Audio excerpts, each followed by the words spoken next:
We'll do the third, we'll do the third step prayer. Rob? You got it, Leo. Hi, everybody. My name is Rob Kay, and I am a recovered alcoholic. And we're going to read the third step prayer, which is on page 63 of your big book. I hope everybody's got their big book handy, highlighter, piece of paper, and a pen. If you have any questions, we'll take them at the end, so please don't hesitate. Third step prayer. God, I offer myself to thee, to build with me and do with me as thou wilt. Relieve me of the bondage of self, that I may better do thy will. Take away my difficulties, that victory over them may bear witness to those I would help of thy power, thy love, and thy way of life. May I do thy will always. Right. Thank you, Rob. Okay, we are into Bill's story. We actually stopped at the top of page 5. We'll go ahead and I think let's go ahead and go back one paragraph on page 4 there, where we went to live with my wife's parents. You got it. Rob. Okay. Let me just minimize this. Okay. Bottom of page 4. We went to live with my wife's parents. I found a job, then lost it as a result of a brawl with a taxi driver. Mercifully, no one could guess that I was to have no real employment for 5 years, or hardly draw a sober breath. My wife began to work in a department store, coming home exhausted to find me drunk. I became an unwelcome hanger-on at a brokerage places. Yeah.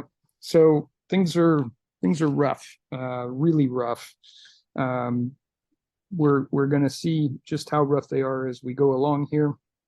Bill is struggling mightily with regard to drink and alcohol, and his wife is now having to go to work. They are no longer in their dual apartment anymore by a long shot, and now living with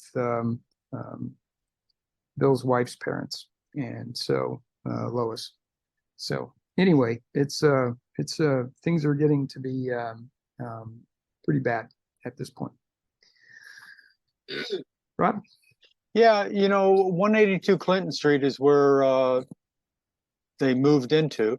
Don't feel too bad for them. It was a big house. So, Lois's parents, he was a doctor, a gynecologist.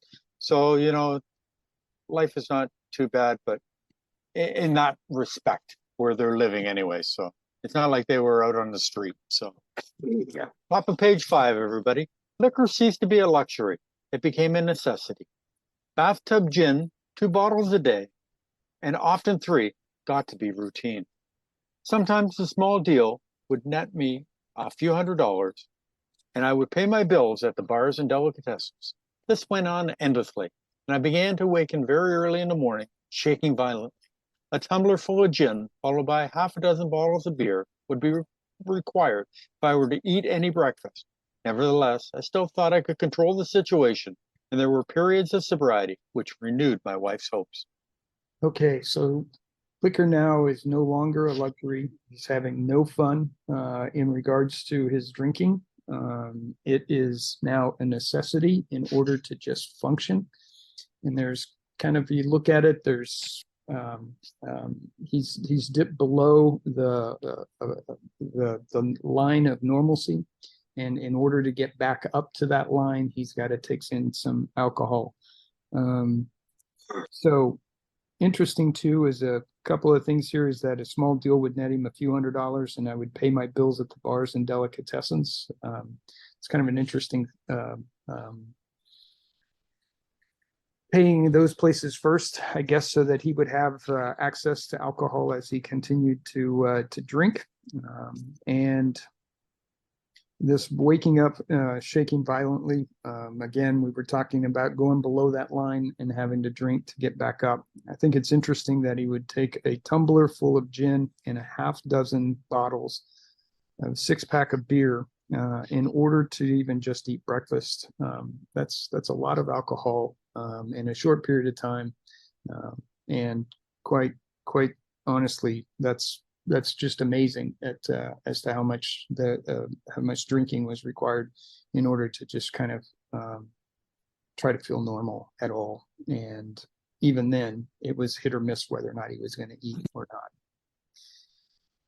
And then he would probably get to the point where he would white knuckle his not drinking for a period of time, and at least at some point there, give Lois some hope, and using his self-will to fix his self with self.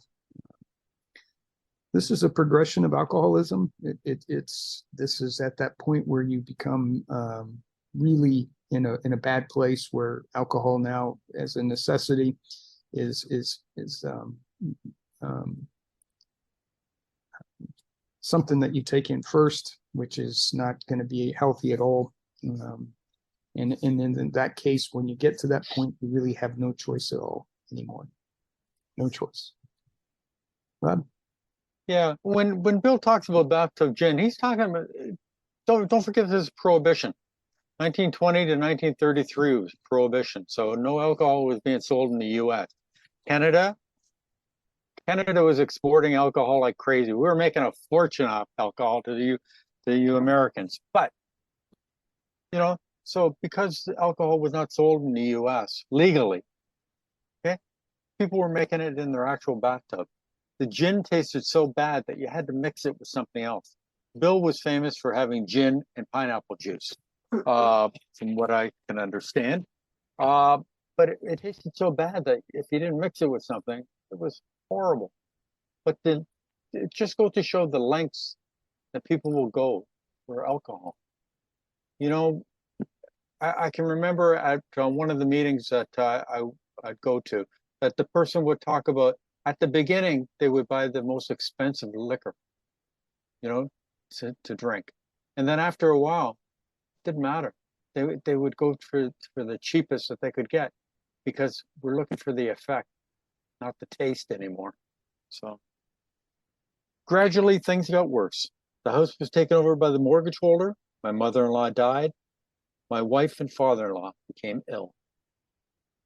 Boy, what a tough thing to be. You're living with your in-laws, and all of a sudden things start to take a turn for the worse, even for them.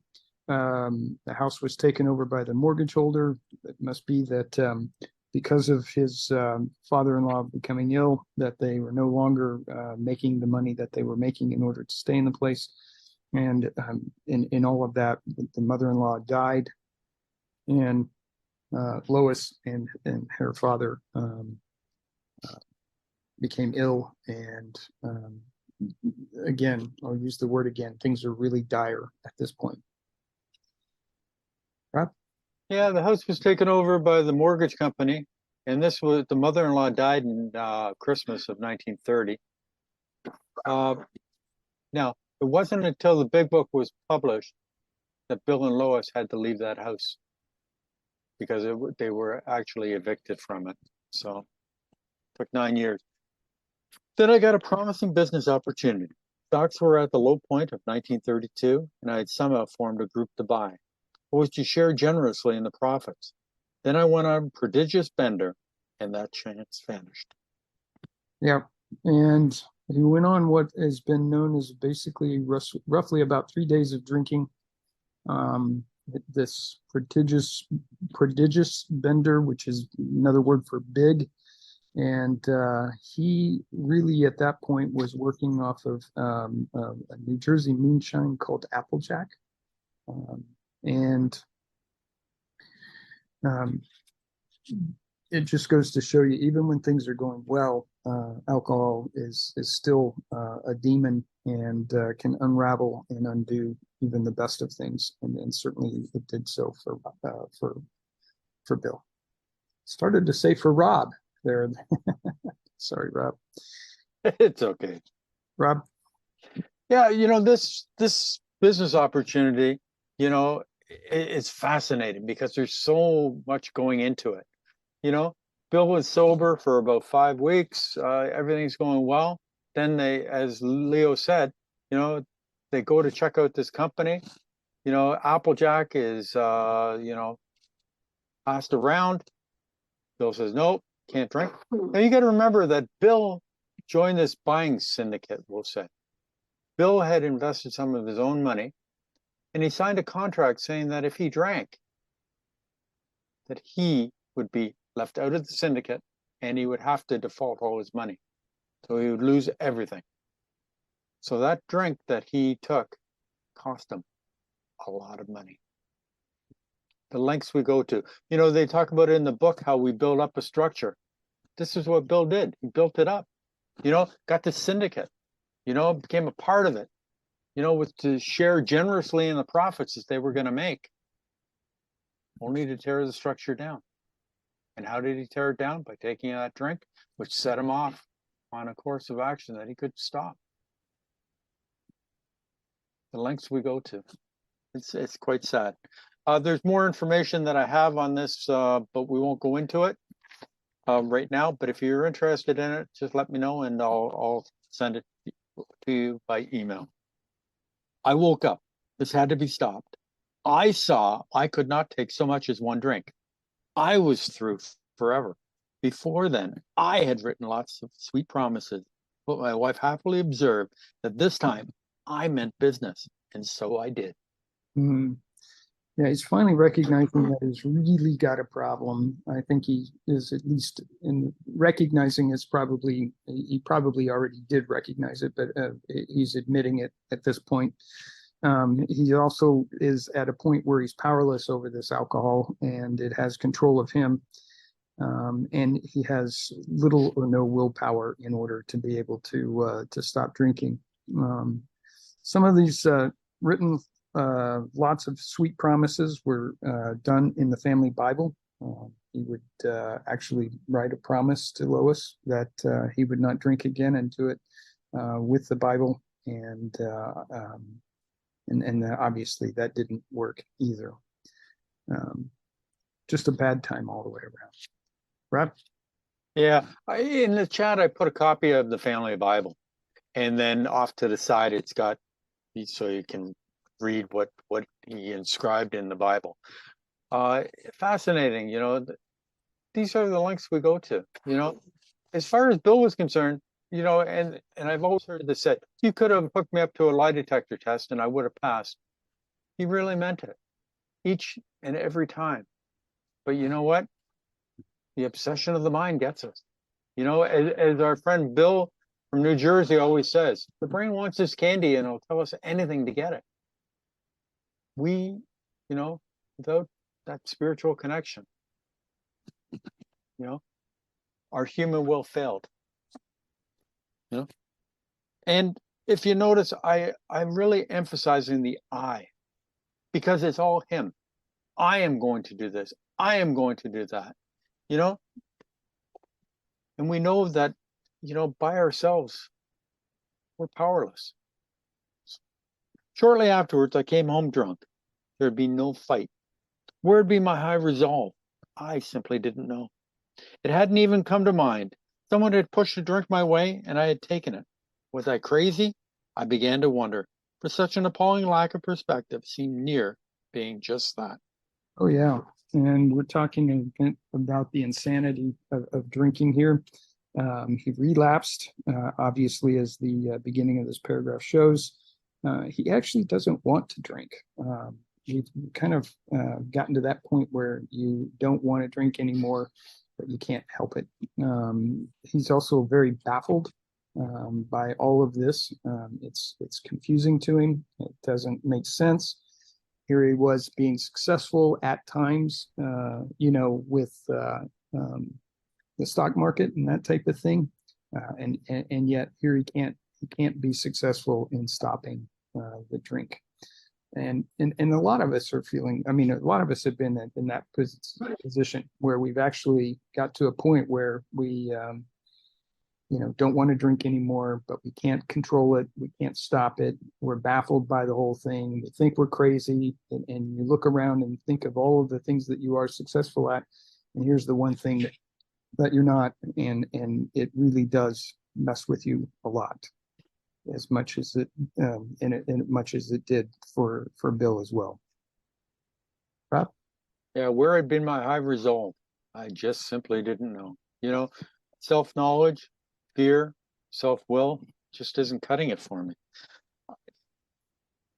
I was used 12 times in those two paragraphs. Hmm. 12 times. Renewing my resolve, I tried again. Some time passed and confidence began to be replaced by cocksureness. I could laugh at the gin mills. Now I had what it takes. One day I walked into a cafe to telephone.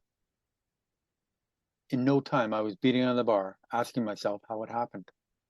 As the whiskey rose to my head, I told myself I would manage better next time, but might as well get good and drunk then. And I did. Yeah. So here it is, your cocksuredness, your overconfidence that now you've got this licked. You've got it,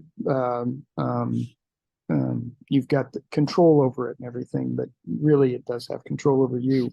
And we are talking a bit about when he says I was beating the bar, asking myself how it had happened. Well, it was the malady here where he was unable to not take that first drink. And then the allergy kicked in, obviously, and he um, trying to think of the word. Anyway, he decided that it was, if you're going to drink, you might as well drink and get good and drunk. It reminds me of when I was a kid growing up. My parents would set a curfew for us to be in, and if we were late, then we would be grounded. Well, one of my brothers decided that since he was going to be late, he might as well be good and late, and didn't come in for a long time. So then it got changed so that every minute we were late, we were grounded for a day. So that stopped the idea of being good and late, but not just that. It just reminded me of that. I thought to tell you guys that. You know, it's this reasoning that he is doing with regard to bargaining with the whiskey and the drink, and trying to say, well, I'm going to drink, so I might as well just get good and drunk this time. I'll do better next time. And then it's like he's giving himself permission to go ahead and drink again, even though we all know that he doesn't want to drink, and it's damaging him quite a bit. And here we are again with another relapse, and it's also very evident that Bill doesn't really understand alcoholism at this point. He just doesn't understand it. Rob? But he would manage better next time, and that's what it's all about. Next time I'll do better. But this time I'm giving in. The suddenlies, just takes over. Having an ounce of whiskey in my milk is a good idea. That a drink, would be a good idea. The remorse, horror, and hopelessness of the next morning are unforgettable. The courage to do battle was not there. My brain raced uncontrollably, and there was a terrible sense of impending calamity. I hardly dared cross the street, lest I collapse and be run down by an early morning truck, where it was scarcely daylight. An all-night place supplied me with a dozen glasses of ale. My writhing nerves were stilled at last. The morning paper told me the market had gone to hell again. Well, so had I. The market would recover, but I wouldn't. That was a hard thought. Should I kill myself? No, not now. Then a mental fog settled down. Gin would fix that. So 2 bottles and oblivion. Wow. This is happening over and over and over for him. It's a stop, start, and gets into this point of where he's really hitting kind of near his bottom. He's obviously, the thought of taking his life is at least there, but he's not quite there yet. And we'll see that changes a little bit here in the not too distant future. He's having this courage to do battle was not there. His remorse, horror, and hopelessness of the next morning are unforgettable. At the end of my drinking, it wasn't even the next morning. It was as soon as I took a drink of alcohol, I had this feeling of guilt and remorse, and regret. So it was just this kind of flat, kind of no fun at all drink. But I knew that I was searching for that release and hoping that I would get there. But the despair was so big that it was no fun whatsoever. And it sure is the same for Bill at this point. His brain raced uncontrollably, and there was terrible sense of impending calamity. I mean, just short of a panic attack in regards to his bewilderment of why he's not why he is drinking and why he can't stop. So this 2 bottles at the end here in oblivion, he's just trying to escape, and it's not for fun at all. Pretty sad. It is terribly sad, but this is what happens near hopefully the end of our drinking. A lot of alcoholics when they get to this point, they take their own life, or they try to take their own life. They don't see any others. They don't see a solution. And until they can find a solution, they think they're just going to keep doing the same thing over and over again. Why do they think that? It's because that's what they've been doing. I've tried to quit. I've quit for a couple of days. How do I reward myself? By taking a couple of drinks. Bill talks here about, should I kill myself? Well, a couple of pages before, when the stock market went to hell, okay, and the stock market crash of 1929, he thought that the people that killed themselves, he wouldn't do that. Now he's thinking about it. This is how, in a short period of time, this is where he's come to, because he doesn't see a solution. He knows he's got a problem. He's tried to self-will, fear, has not been able to sober him up. He doesn't see a solution. That's why it's important for us to let people know about the solution. The mind and body are marvelous mechanisms. For mine endured this agony 2 more years.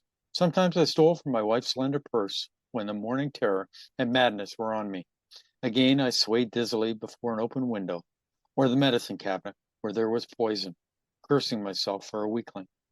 There were flights from city to country and back, as my wife and I sought escape. Then came the night when the physical and mental torture was so hellish I feared I would burst through my window, sash and all. Somehow I managed to drag my mattress to a lower floor, lest I suddenly leapt. The doctor came with a heavy sedative. Next day found me drinking both gin and sedative. This combination soon landed me on the rocks. People feared for my sanity. So did I. I could eat little or nothing when drinking, and I was 40 pounds underweight. Well, so he's lost weight. He's a shell of himself. He is now at a point where he is fearing that he might take his own life because of that. He literally did take his mattress down to the basement, as I understand it, and slept there because he was worried that he, in fact, was going to go through a window. Everything is unmanageable at this point. When they did go out to the country, it was to try to take a break, try to getting sobered up, cleared up. I believe they would steal away to Vermont, if I'm not mistaken. And he is definitely hitting his bottom at this point. Not only is he drinking now, but he's also taking a sedative, an opioid. No doubt it's an opioid type of sedative, and that can be a really bad combination altogether. But really, I think that this is getting to the point where he's hitting, he definitely is hitting his bottom. So, Rob? I think Bill needs some help here, don't you, Leo? I do. And I'm sure Lois feels the same way. My brother-in-law is a physician, and through his kindness and that of my mother, I was placed in a nationally known hospital for the mental and physical rehabilitation of alcoholics. Under the so-called belladonna treatment, my brain cleared. Hydrotherapy and mild exercise helped much. Best of all, I met a kind doctor who explained that though certainly selfish and foolish, I'd been seriously ill, bodily and mentally. Yep. And so this brother-in-law, as a physician, is Dr. Leonard Strong. Lois's brother. And this would be placed in a nationally known hospital, which is Towns Hospital, with Dr. Silkworth. And this would be his first time into rehab. And I think that was about 1933. And he makes reference at the end here with regard to the allergy and the malady, the mental, the bodily and mentally, he was seriously ill. So these come out as, you know, the two symptoms of alcoholism, malady of the mind and the allergy of the body. And he's ever hopeful, no doubt that he hopes that this is going to work. Unfortunately, we'll find out that that's not necessarily the case, but we're getting there. Rob? Yeah, this seems to be his first trip into Towns Hospital. The belladonna treatment is an old 2-day treatment to remove the craving for alcohol using belladonna or deadly nightshade. Belladonna is a poisonous Eurasian herb used as a sedative and an anti-spasmodic drug to aid in detox, part of a larger recipe of the puke and purging treatment. It reduces spasms within the stomach and intestines, the bladder, and the liver system. Belladonna also reduces the secretions of many organs, which helps control conditions such as excess stomach acid. There's a beautiful picture I put in the chat if you click on it, and it's all the different things that they would give to go into it. So it's an interesting, and it's a colorful picture too, I must admit. So it relieved me somewhat to learn that in alcoholics, the will is amazingly weakened when it comes to combating liquor, though it often remains strong in other respects. My incredible behavior in the face of a desperate desire to stop was explained. Understanding myself now, I fared forth in high hopes. For 3 or 4 months, the goose hung high. I went to town regularly and even made a little money. Surely this was the answer: self-knowledge.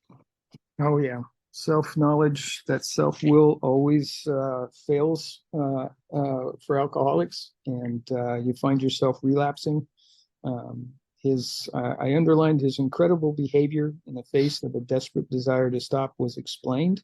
And understanding this, he went forth with a lot of confidence and decided that now that he knew a little bit more about himself and what was going on, that he surely was going to be able to control his drinking. And for a time, he basically did. Again, we're at that white knuckle stage.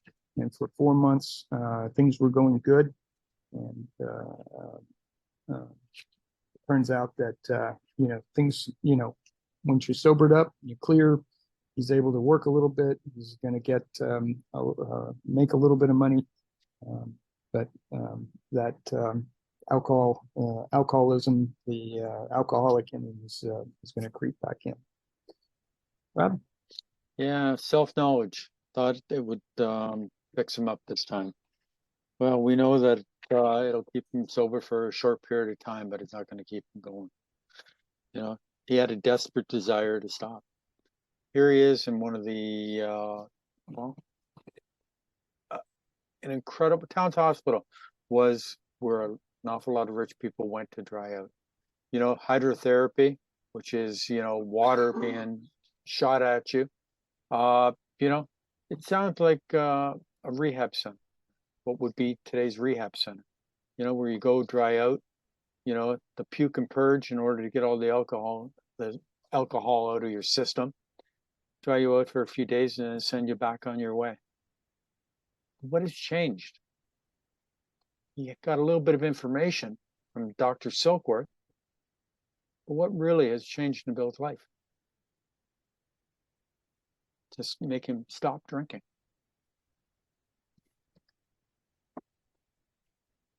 But it was not, for the frightful day came when I drank once more. The curve of my declining moral and bodily health fell off like a ski jump. After a time, I returned to the hospital. This was the finish, the curtain, it seemed to me. My weary and despairing wife was informed that it would all end with heart failure during delirium tremens, or I would develop a wet brain perhaps within a year. She would soon have to give me over to the undertaker or the asylum. Yeah, so this is the second time he's gone to Towns Hospital. It's about 1934. He's obviously in very bad shape, and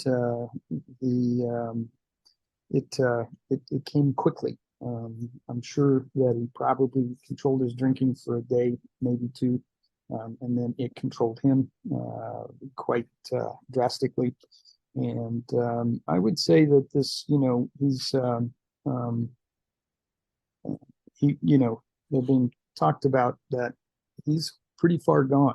They think that his heart might fail, and during the DTS, and it's just as a statistic, roughly, give or take, about 15% of people that go through the DTS actually die. And so this is very serious stuff. And nonetheless, it's at a point where he either is going to end up in an asylum or he's going to end up dead. And the wet brain is the Wernicke-Korsakoff syndrome. It's very similar to Alzheimer's disease.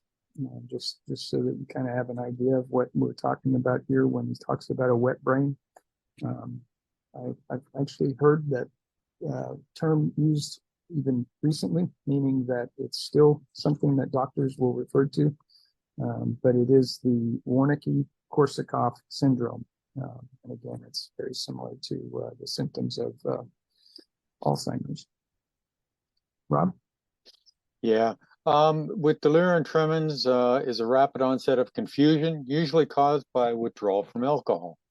When it occurs, it is often 3 days into the withdrawal symptoms and lasts for 2 to 3 days. Physical effects may include shaking, shivering, irregular heart rate, and sweating.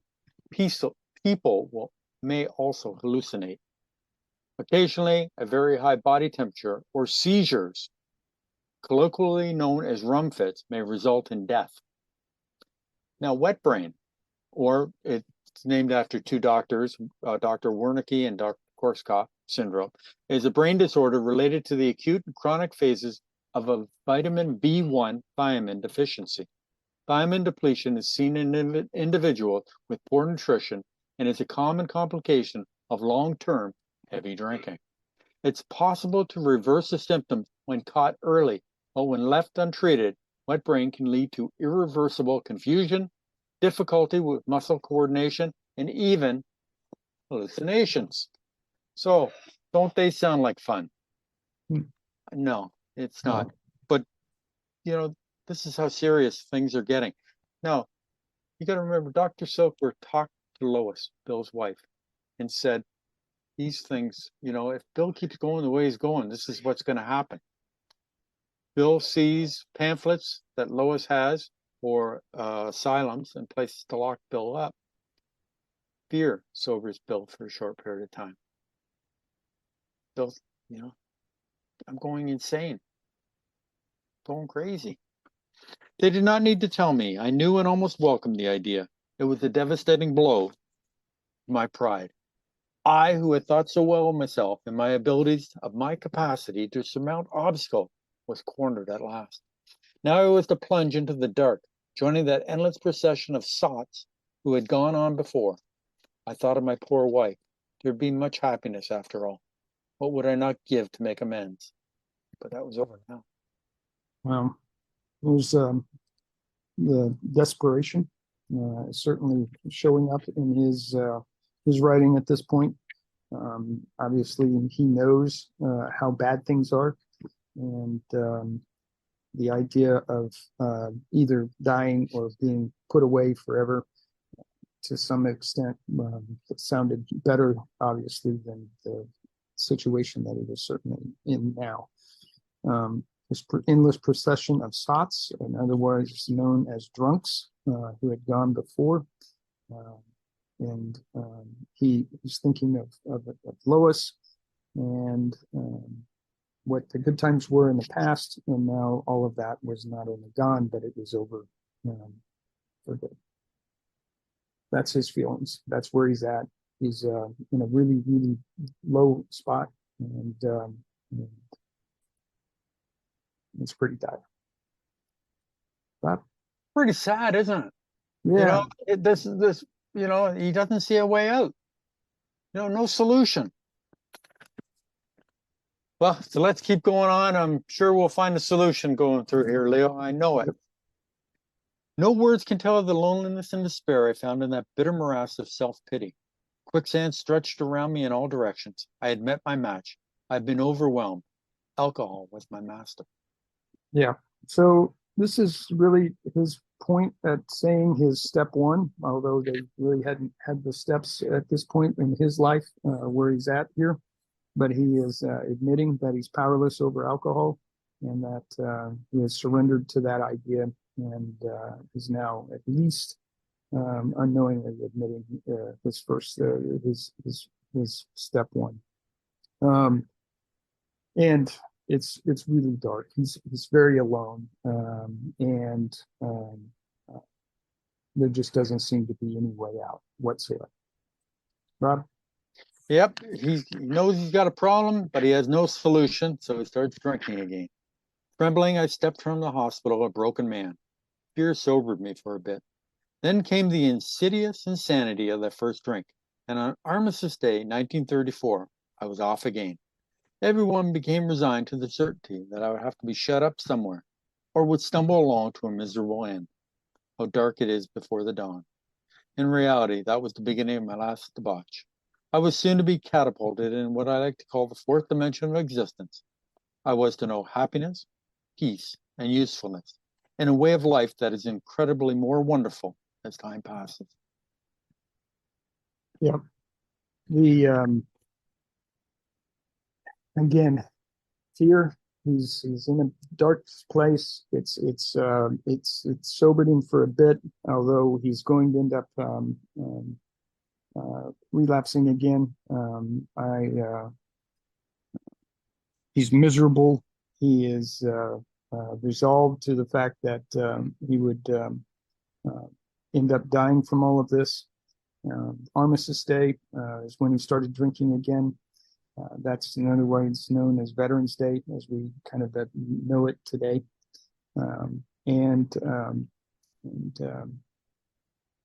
He ended up doing a month's worth of drinking in that time frame when he went back to drinking again. He is at that point where he's to know happiness, peace, and usefulness in a way of life that is incredibly more wonderful as time passes. So he's in a really bad place. There's not much more to say on that, Rob. Well, this is a great story here, and about this Armistice Day. Armistice Day is now known as Veterans Day, which is November 11th, and in Canada's Day, it's known as Veterans Day in U.S. and Remembrance Day in Canada. Beautiful story. On November 11th, 1934, Bill was sober and going to play golf in Staten Island. He was on a bus and struck up a conversation with a man when the bus was rear-ended by another bus. They had to wait for another bus. So they went into a bar.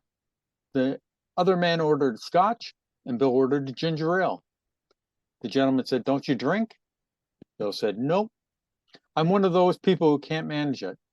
And then I dwelt on the allergy and the obsession, among other things. I told him all about the terrible time I'd had with liquor and how I was through with it forever. Very carefully, I explained the whole illness to him. Soon in another bus, we were deposited in front of a country inn. I was to go to the golf course nearby. He was to take another bus, but it was noontime, so he said, "Let's go in and have a sandwich. Besides, I'd like to have another drink." We sat at the bar. It was Armistice Day. The familiar buzz which rises from drinking crowds filled the room. Sandwiches and ginger ale for me, sandwiches and another drink for him. We were almost ready to leave when my mind turned back again to Armistice Day in France.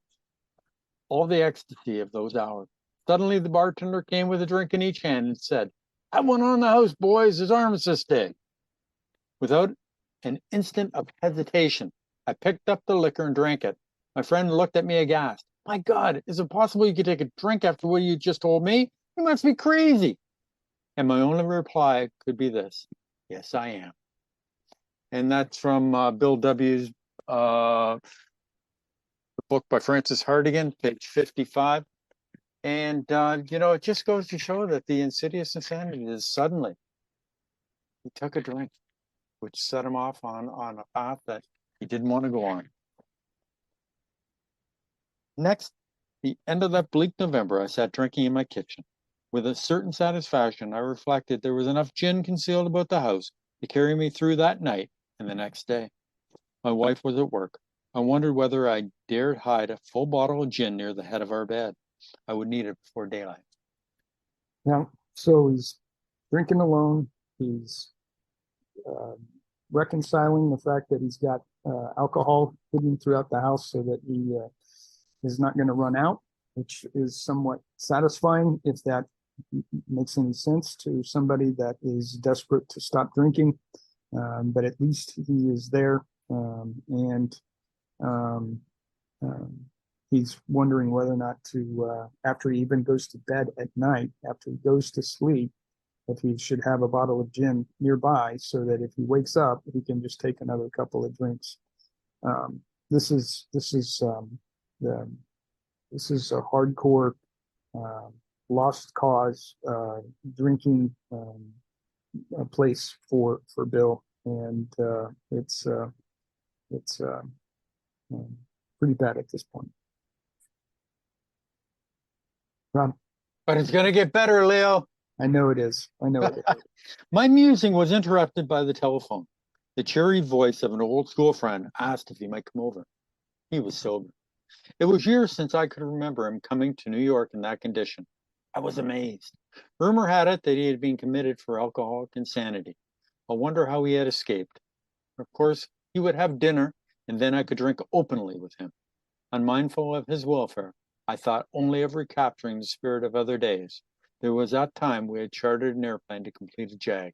His coming was an oasis in this dreary desert of futility. The very thing, an oasis. Drinkers are like that. Yep, he's looking forward to drinking with an old friend. Misery loves company, I guess. He thinks that his drinking is going to be somewhat almost justified because he's going to have a friend over to drink with, although finds out that's not the case. But we're obviously talking about Ebby Thatcher, who is the one that reached out to him, and it's is with this unmindful of his welcome. I'm sorry, of his welfare. It is another indication that all that Bill is caring about is his own drinking anyway. So, Rob? Yeah, I'll leave that story to Bill at the end. He can relay that story if he doesn't mind. Because Ebby's story and, with all the other people that go into it is really incredible. The door opened and he stood there, fresh skinned and glowing. There was something about his eyes. He was inexplicably different. What had happened? I pushed the drink across the table. He refused it. Disappointed but curious, I wondered what had gotten into the fellow. He wasn't himself. Come, what's all this about? I queried. He looked straight at me, simply but smilingly, said, I've got religion. Yeah, so here it is. He opens the door. There's obviously a sober person in front of him. It's somebody that he knows well, but obviously this is not the way that he remembers him, and he's got some curiosity with that. He does try to push a drink across to him. He refused it, and now Bill's a little bit disappointed because he's not going to have a drinking buddy to drink with, and he obviously noticed that he wasn't himself.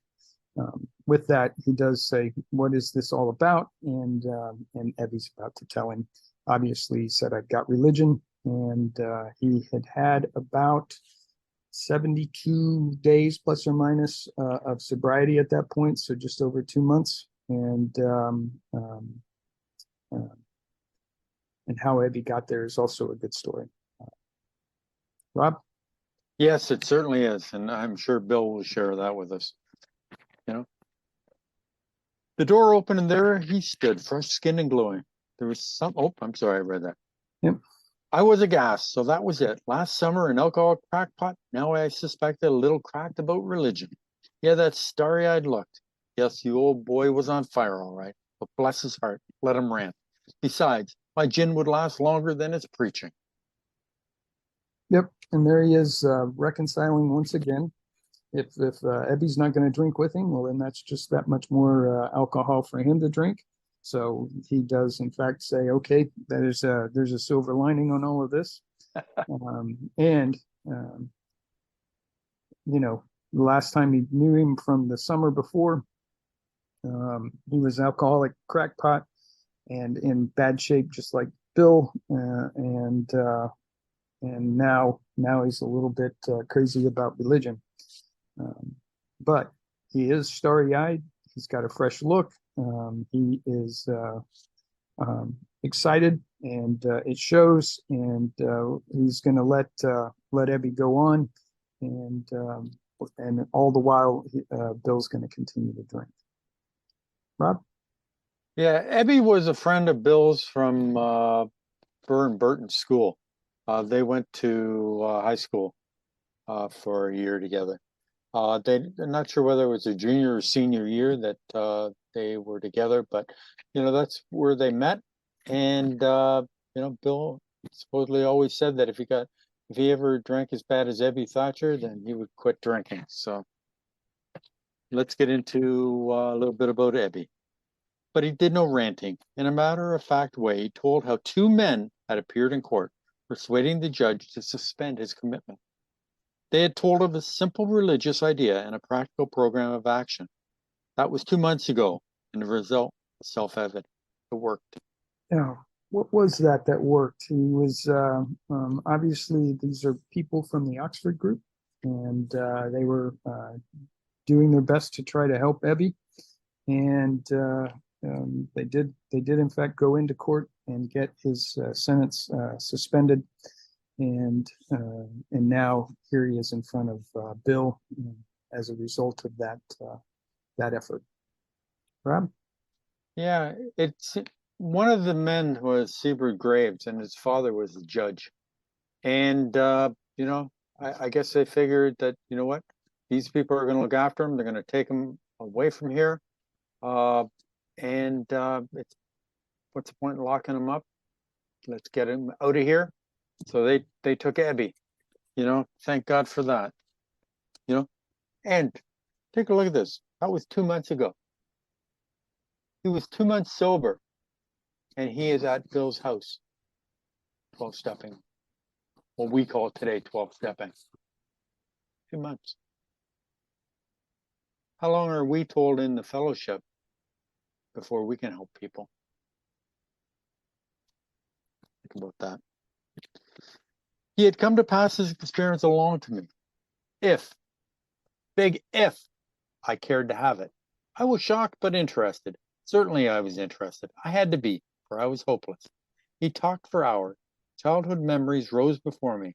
I could almost hear the sound of the preacher's voice as I sat on still Sundays, way over there on the hillside. There was that proffered temperance pledge I never signed.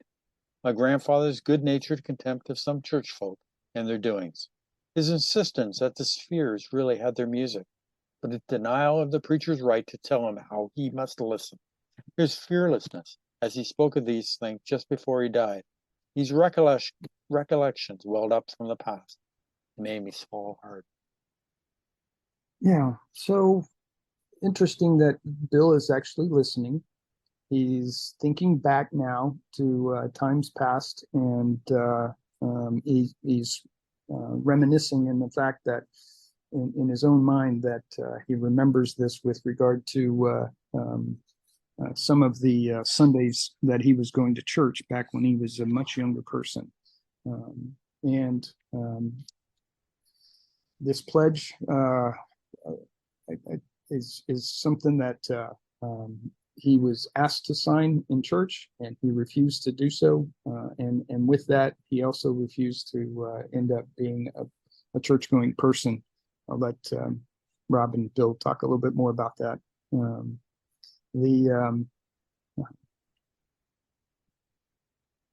but Ebby, you know, is sounding a lot like them, and it's and he's showing some confidence, and obviously this fearlessness, and it's a nice thing to hear for the first time, and I think it's interesting though that Bill is actually listening, but that goes back to the point that Bill really wants to stop drinking, even though he's sitting there drinking.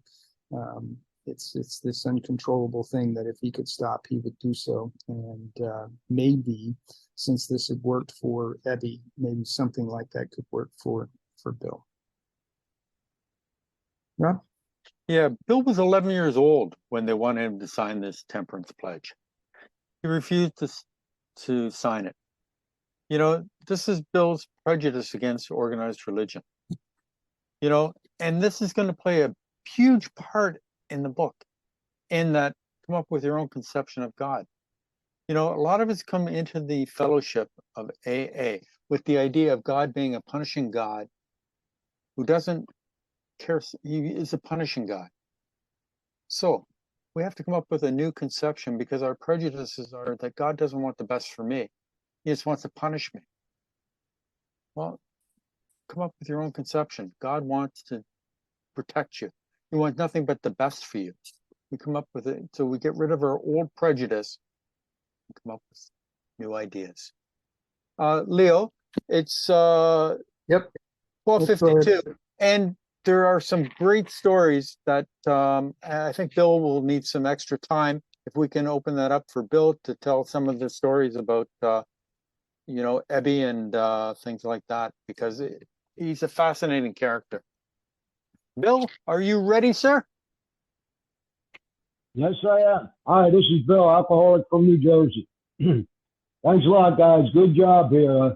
To me, this is one of the best stories in this book, because Bill's got everything in his story. He's got his drunk-a-log, then he's got the 12-step call, and he's got how he sobered up and what it was like after he stayed sober. And we started on the bottom of page 4, and on the top of page 5, it says, liquor ceased to be a luxury. It became a necessity. Most people think that that's Bill crossing the line from a hard drinker to an alcoholic, because now liquor is a necessity for him. He has to drink. He's not drinking because he wants to. He's drinking because he has to. Then he talks about things getting worse. You know, the mortgage company took over the house. They got thrown out. His mother-in-law died. His father became ill. Then he got this promising business opportunity. That's where he got in with this group of investors. They were going to make some kind of investment in this company in Bound Brook, New Jersey. It was called Path A Labs. And they went down there to investigate a new photographic process. And what these people do before they make their deals or whatever they're going to do, they stay in a hotel and they sit up all night drinking and playing cards. And that's what they were doing. And Bill was just sitting there watching them, and they kept passing this bottle of Applejack around. And Bill kept saying, no, no, no, I don't need that. I'm not drinking. And finally he got this idea and he said, gee, what would one little taste do? You know, if I just tasted it, because I never tasted Applejack, I just want to taste it. I'll have one little tiny drink. And he wound up drunk for like 3 days from that. That's what happens to us when we're an alcoholic. We take one and we're off to the races. We can't stop because of the physical part, the allergy, the phenomenon of cravings, whatever you want to call it. Once we take a drink, we can't stop. And that's what happened with Bill. And he lost he lost being into that group. He lost his investment or whatever he put into it. And that was it. He was thrown out. He was out of the deal. Then it talks about all the stuff that happened to him. On the bottom of page 6, it talks about he's at the point now where he's swaying dizzily before an open window or a medicine cabinet. And then he dragged his mattress down to a lower floor because he was afraid it was going to leap out the window. And he's ready to leap at this point. He's ready to jump. And back on page 4, it talked about when he saw the people in the paper, people from high finance buildings jumping to their death. That disgusted him, the thought of suicide.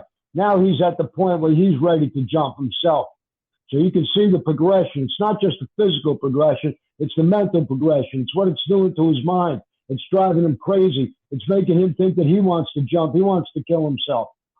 Then he wound up in the town's hospital. His brother-in-law and his mother, they put him in there, and he met Dr. Silkworth, and he started to get better. They gave him this belladonna treatment, and they used other things too. They used to give him large doses of castor oil and all kinds of stuff. And belladonna is actually a poison if you take too much of it. Just like most drugs, if you take too much of them, you OD on it. And in fact, if you ever read the story Romeo and Juliet, they killed themselves at the end, and the poison that they used to kill themselves was belladonna. And belladonna is known as a poison also. And they just give you a very little bit of it, enough to act like a sedative, and it's part of the detox process. And Bill thought he was going to be okay. He thought self-will would fix him, or self-knowledge would fix him, and that doesn't work. Then he wound up back in the hospital again and again and again. So during one of the times in the hospital, Dr. Silkworth told his wife Lois he was going to die of delirium tremens or wet brain. And like Leo explained and Rob explained about delirium tremens and wet brain, that's where Bill was. He's at the point where he's drinking so much, when he stops drinking, he's going to go through DTs. And if he doesn't stop drinking, he's going to get wet brain. Again, he's in real bad shape at this point. And then on page 8, it says, no words can tell of the loneliness and despair I found in that bitter morass of self-pity. Quicksand stretched around me in all directions. I had met my match. I had been overwhelmed. Alcohol was my master. We consider that Bill doing what we call step 1. He's at the point now where he's admitting alcohol beat him. He's powerless over it. He can't do anything about it. The steps weren't written at this point, but he's at the point where he's admitting he can't do anything about it. Alcohol is his master. And fear sobered him for a bit. Fear can keep you sober for a little while, but you can't scare an alcoholic. Because sooner or later, the obsession or whatever you want to call it kicks back in, and it tells us, it's okay, go ahead, take one, you'll be all right. And the next thing you know, we start again. And that's what happened. Bill started again. Then his friend Ebby shows up. And this is a great story here where Ebby's showing up. This is the classic 12-step call.